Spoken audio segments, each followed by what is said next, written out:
Hi friends, ಸವಿರುಚಿಗೆ ಸ್ವಾಗತ. ಇದು ವಾಂಗಿಬಾತ್ ಮಾಡ್ತಾಯಿದ್ದೀನಿ. ತುಂಬ ಚೆನ್ನಾಗಿರುತ್ತೆ. ಒಂದು 4 ಟೇಬಲ್ ಸ್ಪೂನ್ ಎಣ್ಣೆ ಹಾಕ್ಕೊಂಡಿದ್ದೀನಿ. ಸ್ವಲ್ಪ ಸಾಸಿವೆ,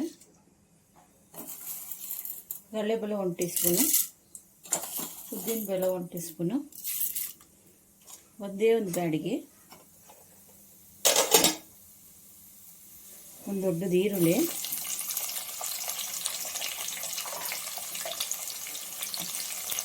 ಒಂದೆರಡು ಟೊಮೊಟೊ ಹಾಕ್ತಾಯಿದ್ದೀನಿ. ನಾನು ಹುಣಸೆಹಣ್ಣು ಹಾಕೋದಿಲ್ಲ, ಹುಣಸೆಹಣ್ಣು ನೆನೆಸ್ಬಿಟ್ಟು ಒಂದು ಹಾಕೊಂಡಿದ್ದೀನಿ. ಬದನೆಕಾಯಿ ಹಾಕ್ತಾಯಿದ್ದೀನಿ, ಮೈಸೂರು ಬದನೆಕಾಯಿ ಉದ್ದ ಕಟ್ ಮಾಡ್ಕೊಂಡಿದ್ದೀನಿ.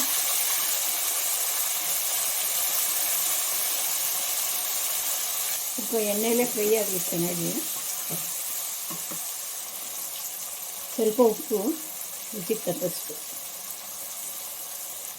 ಇನ್ನು 3 ಟೇಬಲ್ ಸ್ಪೂನ್ ವಾಂಗಿಬಾತ್ ಹಾಕ್ತಾಯಿದ್ದೀನಿ. ನಾನು MTR ವಾಂಗಿಬಾತ್ ಪೌಡ್ರ್ ತೊಗೊಂಡಿರೋದು ನೋಡಿ. 2 ಗ್ಲಾಸ್ ಅಕ್ಕಿಗೆ 4 ಗ್ಲಾಸ್ ನೀರು ಹಾಕ್ತಾಯಿದ್ದೀನಿ.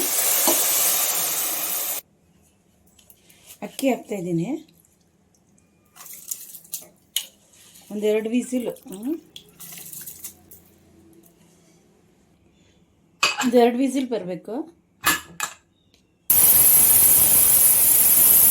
ನೋಡಿ, ವಾಂಗಿಬಾತ್ ರೆಡಿಯಾಗಿದೆ.